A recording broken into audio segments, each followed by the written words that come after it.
Today, Bitcoin surges to within striking distance of reclaiming $70,000. FTX finds a buyer for part of its stake in AI startup Anthropic, and Chris Kuiper of Fidelity Digital Assets shares his 2024 outlook for Bitcoin ETFs.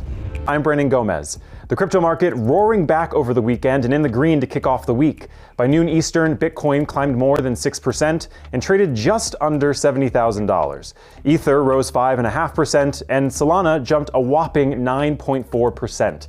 Volatility is still hovering at a 2024 high for Bitcoin. That cryptocurrency has rebounded from the $63,000 level it slumped back to on Friday. Okay, let's talk about today's top stories. The U.S. civil fraud trial against Terraform Labs co-founder Do Kwon kicks off today in New York. The SEC will make its case to the court that Do Kwon and Terraform Labs allegedly defrauded investors by marketing crypto securities in the form of Luna.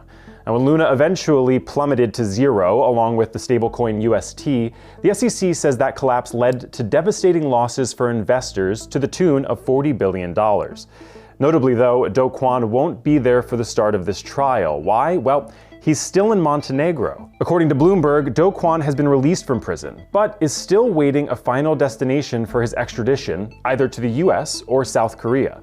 The country's Supreme Court previously ordered the crypto entrepreneur back to his home country of South Korea, but a last-minute challenge from a lower court put that decision on hold until the Supreme Court could weigh in once again. Next, a Binance executive has escaped custody in Nigeria just as the nation's government filed tax evasion charges against the crypto exchange. According to local media reports, Nigeria's Federal Inland Revenue Service filed 4 new charges relating to tax evasion in a high court.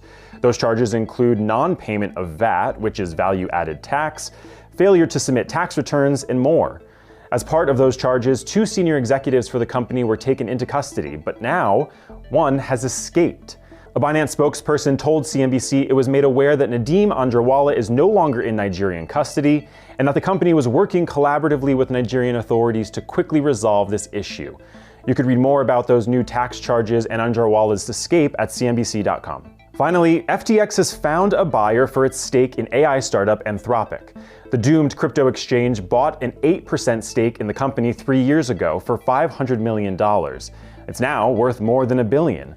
Today, bankruptcy filings show 24 buyers have come together to buy most of those shares at around $880 million, including the United Arab Emirates and Jane Street, one of Sam Bankman-Fried's former employers. The sale of this stake is a major part of making FTX customers whole, as part of the firm seeking to exit bankruptcy. All right, for our main story, Crypto World's Tanea McKeel spoke with Chris Kuiper, Director of Research for Fidelity Digital Assets, at Bitcoin Investor Day last Friday. They spoke about the current volatility in crypto, and he shared his 2024 outlook for spot Bitcoin ETFs. New all-time highs are back for Bitcoin, but so is volatility. What do you make of the current state of things in the market? Yeah, so obviously we've had a very volatile more than a year. 2023, we were up 155% in Bitcoin, and now we've kind of rocketed out of the gate once again, up 50% year to date.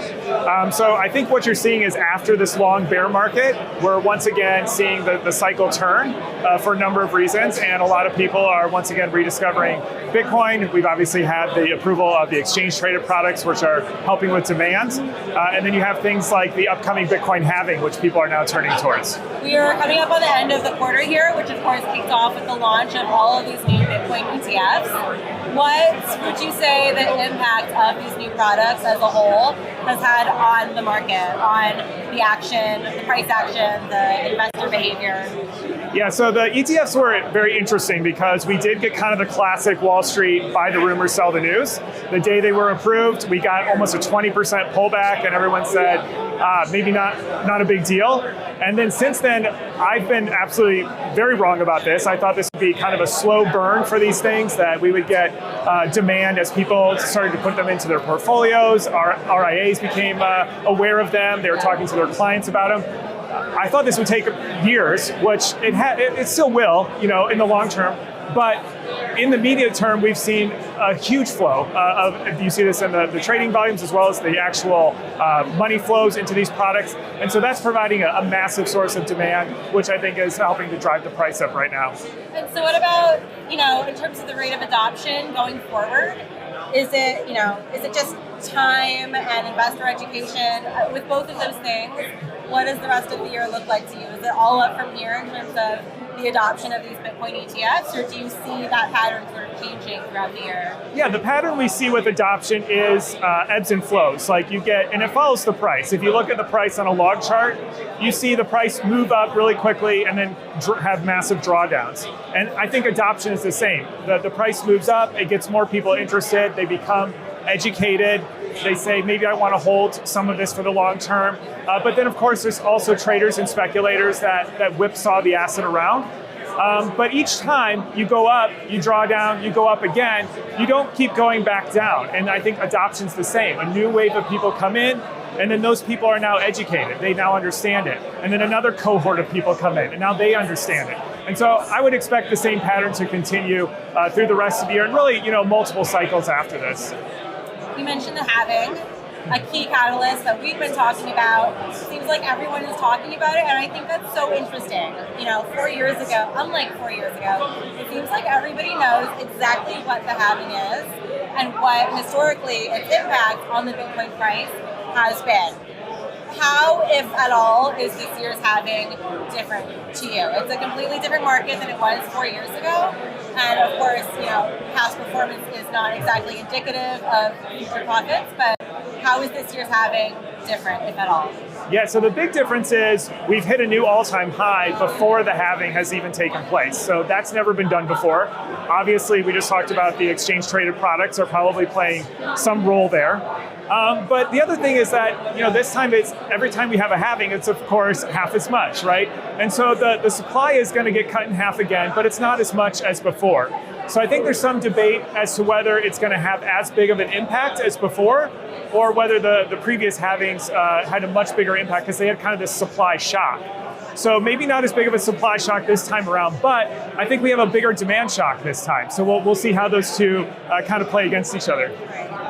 I want to talk about allocation, something I'm hearing a lot about at this event. What does, if you could, simplify it, what does a, quote, proper Bitcoin allocation look like for retail investors, for institutional investors, and I think particularly on the institutional side, we've always said between 1% and 3%, but I think lately this year, with all of this new interest in the market, I have been hearing about bigger allocations by institutional investors. So I don't know anecdotally if you are having those types of conversations with people at all, but what do those conversations look like, and what's your view on this? Yeah, so our analysis has shown that basically a little goes a long way, at least historically. And of course, past is no indication of future, but you only need just a little bit, those few percentage points, to greatly increase your returns. And even though your volatility goes up a little bit, you're more than compensated for that. And also over the long term, Bitcoin has a very low correlation to these other assets. So it actually doesn't increase your drawdown that much because you're adding something that zigs when everything else zags over the long term. In terms of the allocation, it all depends on the investor, of course. Whether people are taking bigger positions, hearing that anecdotally as well, and I think that's highly correlated to how much work they've done in the space, how much they've invested in terms of understanding it, understanding the asset class. That's what's going to give them more conviction, and that's also what gives people more conviction when they inevitably see a drawdown or the price drop. To finish, what do you think about corporates that hold Bitcoin on their balance sheet? We talk about Tesla, or at least we used to. MicroStrategy is sort of the big one right now, but what's your view on that as a strategy? Yeah, so I think obviously it depends on the corporation. It's not going to make sense for all of them, but I think the value proposition is Bitcoin is a uncorrelated asset. It's an emerging store of value, and investing, especially for a corporation, if they have to hold their cash or other investments for the long term, it's all a relative game. And so they're looking at other things, the traditional assets of treasuries or bonds.